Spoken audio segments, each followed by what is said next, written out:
না অমিত ভাই, আপনার যে প্রশ্নটা এটা খুবই যৌক্তিক প্রশ্ন, বাট আমি যেহেতু ক্রিকেট অপারেশনস দেখি, সিকিউরিটি ডিপার্টমেন্টটা আমার না, এজন্য এই ব্যাপারে আমার কাছে তথ্য থাকুক বা না থাকুক, এই উত্তরটা আমার দেওয়া, আমি রেসপন্সিবল পারসন না।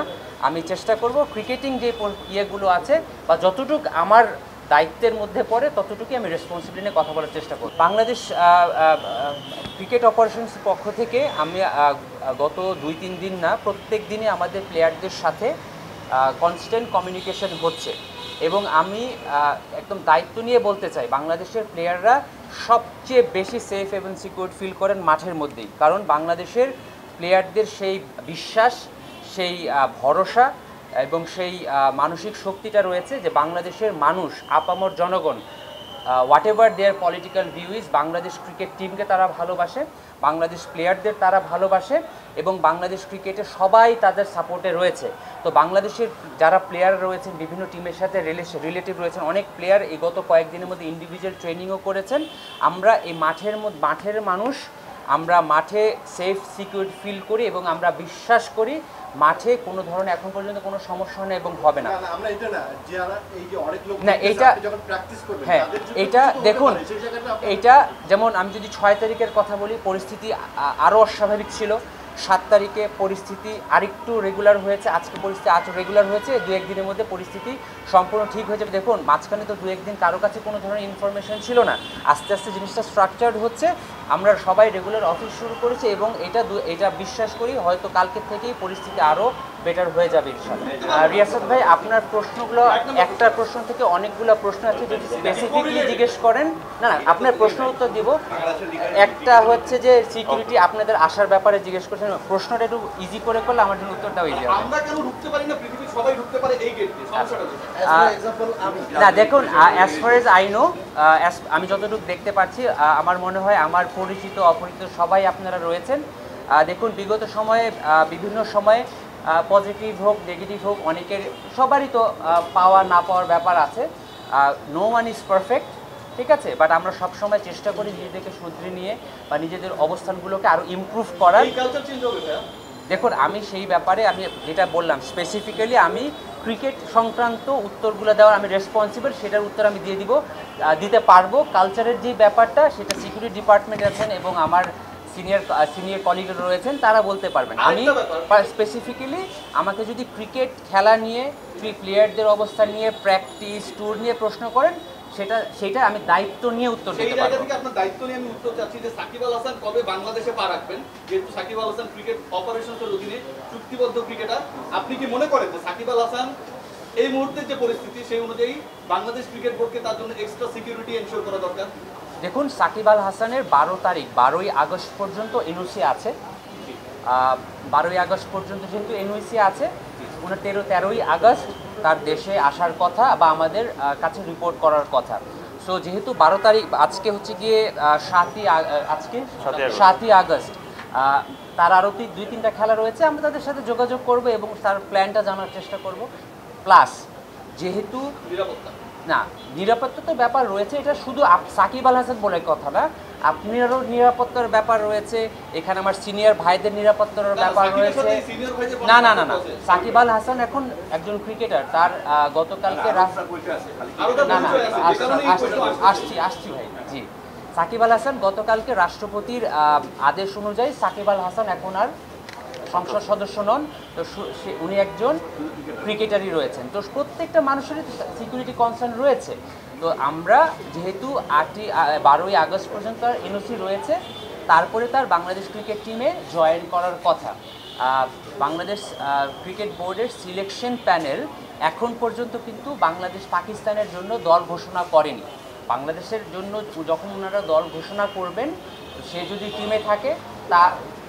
টিমে থাকে তখন একরকম, সে যদি টিমে না থাকে তখন তো তার এনওসিটা কাজে লাগছে না। সাকিব আল হাসান টিমে থাকবে না এরকম চিন্তা ভাবনা কেন আসছে? আমি ভাই সাকিব যখন अवेलेबल থাকেন, জালাল ভাই বলেছেন Shakib available to play the Pakistan. না একটা রিয়াসাত ভাই, একটা প্রশ্ন হচ্ছে গিয়ে সাকিব আল হাসান অ্যাভেলেবল আছেন কি না, একটা প্রশ্ন হচ্ছে কি উনি অ্যাভেলেবেল আছেন কি না, আরেকটা প্রশ্ন হচ্ছে কি উনি সিলেক্টেড হচ্ছেন কি না। কেন হবে না? মানে এটা তো আগে কখনো হয়নি আবির ভাই। আমি জানি এটা আপনার ইস্যু না। না না না, সেটাই বললাম যে একটা হচ্ছে কি উনি টিমে আছেন কি না, আরেকটা হচ্ছে উনি অ্যাভেলেবেল কি না। আমার মনে হয় শাব্দিক পার্থক্যটা আমরা সবাই বুঝি, সো ওইটার উপর ডিপেন্ড করে আমরা আমাদের যে অ্যাক্টিভিটিসগুলো আছে সেভাবে পরিচালনা করব।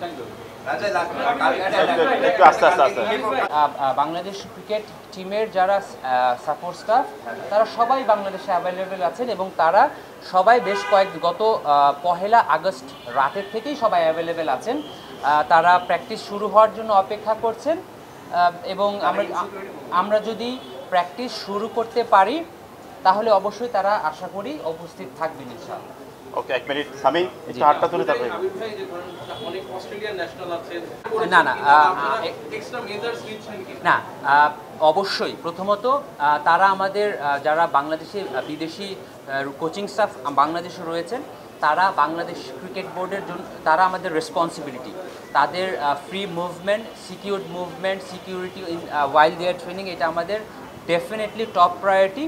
পাশাপাশি তারা যেই দেশের ন্যাশনাল হিসাবে এসে রয়েছেন তাদের যেই হাই কমিশন বা এমবিসি রয়েছে তারাও কিন্তু তাদের জন্য রেসপন্সিবল। আমরা একটা প্রপার সমন্বয় করেই আমরা আমাদের অ্যাক্টিভিটিসগুলো করব এবং অবশ্যই আমাদের জন্য নাম্বার 1 প্রায়োরিটি হচ্ছে গিয়ে বাংলাদেশ ক্রিকেট টিমের যেমন প্র্যাকটিসটা শুরু করা এবং ওভারঅল সবার সিকিউরিটিটাও আমাদের জন্য কনসার্ন। তো আমরা ওইভাবেই সমন্বয় করেই ডিসিশনটা নিব ইনশাআল্লাহ। দে আর ভেরি হ্যাপি, আলহামদুলিল্লাহ প্লেয়াররা খুবই হ্যাপি। যেমন আজকে তাসকিনও, আজকে তার শিডিউল ট্রেনিং ছিল না by he came by himself, কারণ ওর যেই পার্সোনাল ওয়ার্কলোডের ম্যানেজমেন্টের যে কাজগুলো ছিল সে করতে এসেছে। আমরা প্লেয়াররা তাদের সাথে কথা বলে বা কোচিং স্টাফদের সাথে কথা বলে, ইভেন আমরা যারা এখন কর্মকর্তা হিসাবে বোর্ডে মানে কর্মচারী হিসেবে বোর্ডে রয়েছি, আমরা সবাই দ্রুততম সময়ে স্বাভাবিক জীবনে ফিরে আসতে পারছি এবং পেতে চাই। সব দে আর ভেরি হ্যাপি এবং যেটা রুটিন যেভাবে আমার প্রশ্ন ছিল যে অনেক লোক হচ্ছে একদম গ্র্যান্ডস্ট্যান্ড পর্যন্ত, দেখুন এরকম অনেক লোক তো এখন অনেক বাসা, আমি যেটা বলতে চাচ্ছি যে দেশের পরিবেশ অবশ্যই সময়ের সাথে সাথে স্বাভাবিক হয়ে আসবে।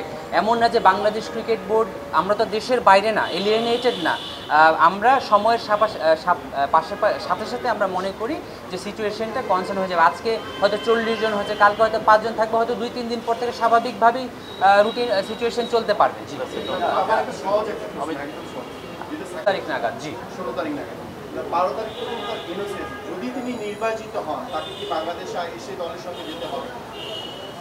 না, যদি উনি নির্বাচিত হন, উনি যদি টিমে নির্বাচিত হন তাহলে তো স্বাভাবিকভাবেই উনি বাংলাদেশে টিমের সাথে জয়েন করে যাবেন বা টিমের সাথে জয়েন করবেন। সেটা ওনার ইন টার্মস অফ হিস মানে কনফার্মেশন অফ সিলেকশন সেটা ডিসাইডেড হবে।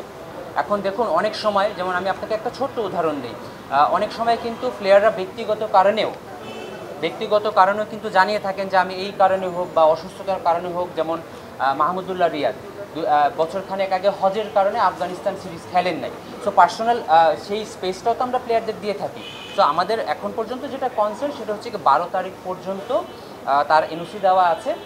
সিলেকশনের ব্যাপারে উনি সিলেক্টেড হবেন কি হবেন না এটা বাংলাদেশ ক্রিকেট বোর্ডের সিলেকশন কমিটির রেসপন্সিবিলিটি।